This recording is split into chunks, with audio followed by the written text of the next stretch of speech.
Voleva essere nella lista Zaia lei? No, assolutamente no, non ci ho mai pensato, anzi io ho sempre dato per scontato di essere nella lista Lega, sono sempre stato candidato nella lista Lega in tutte le competizioni elettorali a cui ho partecipato, e ci mancherebbe, anzi mi dispiace se qualcuno ha preferito candidarsi nella lista Zaia e addirittura qualcuno magari, come dire, ha fatto pressioni per non candidarsi in lista Lega. Ecco, io ricordo, come diceva Umberto Bossi qualche anno fa, la porta per entrare in Lega è molto stretta, ma per uscire è molto larga.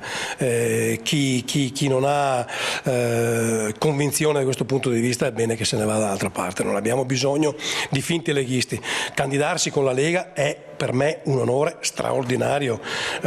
Sono entrato in Lega nel 92 e smetterò di far politica quando uscirò dalla Lega. Come sempre non usa giri di parole. Beh, è qualche big quello a cui fa riferimento? Sì. Si riferisce a qualche big? No, mi riferisco a presunti militanti leghisti. Io non voglio far polemiche, ma insomma immaginare che qualcuno preferisse la lista Zaia piuttosto che la lista Lega da leghista lo trovo imbarazzante per un leghista.